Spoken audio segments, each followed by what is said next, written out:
महाराज जी, जो हमारे मन के अंदर 3 दोष हैं, कौन कौन? मल, विक्षेप, आवरण।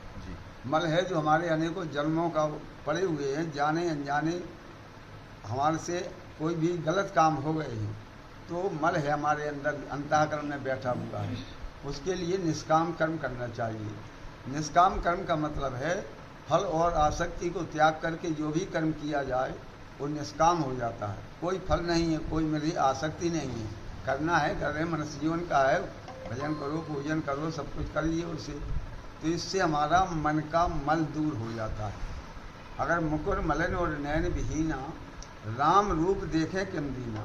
हमारा दर्पण मैला पड़ा हुआ है, नेत्र भी नहीं हमारे खुले हुए हैं, अपना रूप देखना चाहते हो कैसे देख सकते हो? नहीं देख पाओगे उसे। इसलिए वो मन रूपी दर्पण को पहले साफ किया जाता है, मल साफ किया जाता है, साफ हो गया। अब दूसरा उसका दोष है विक्षेप, चंचलता।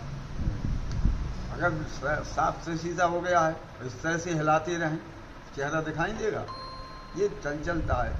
उस चंचलता को, विक्षेप को मारने के लिए उपासना करनी पड़ती है। हमारे 3 ही कांड है ना, कर्मकांड है, उपासना है, तीसरा है वेदांत, ज्ञान कांड।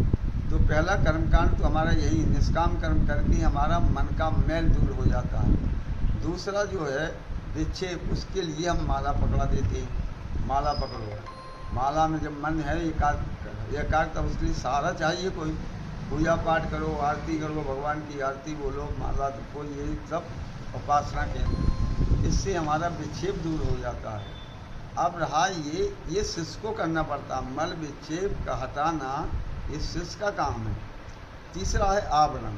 आवरण ये माया का पर्दा है, उसके लिए गुरु की जरूरत पड़ती है। गुरु बिन भवने तरह न कोई, जो विरंच शंकर सम होई। शंकर जी और ब्रह्मा जी को भी दूर कर दी है, इसलिए शंकर जी भगवान राम को अपना इष्ट मान करके, तुम पुण्य राम राम दिन राति, सादर जपो अनंग आराती। रात दिन वो जप करते हैं। भगवान राम जब लंका को जाने लगे तो भगवान ने कहा कि दुश्मन को मारने के लिए, युद्ध करने के लिए जा रहा हूँ, तो कर हो यहाँ सम स्थापना, मोरे हृदय परम कल्पना। मेरे हृदय में विचार उठता है कि अपने इष्ट देव शंकर जी की स्थापना करके जाऊँ। तो रामेश्वर ने भगवान ने स्थापना की, उन्हीं के इष्ट देव हैं। रामेश्वर का मतलब है राम के ईश्वर ही रामेश्वर, एक दूसरे को मानने का मतलब है।